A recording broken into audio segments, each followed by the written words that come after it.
I had a few questions about how to clean hard water rings off of marble countertops, and I'm in here in our guest bath and I'm taking the old faucet off and replacing it, and I'm going to show you how I'm cleaning around the faucet on the marble.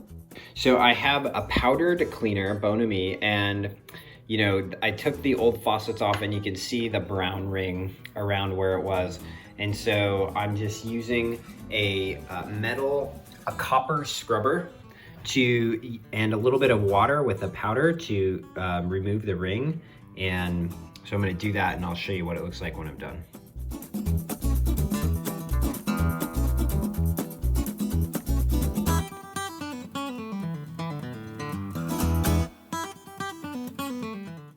All right, as you can see, the rings that were around there are gone. It really required this metal scrubber to actually remove the scale that was built up on top of the marble countertop. If your stains are penetrated into the marble itself, then this method would not work, but it worked great in this case because the ring was really located just on the surface of the marble.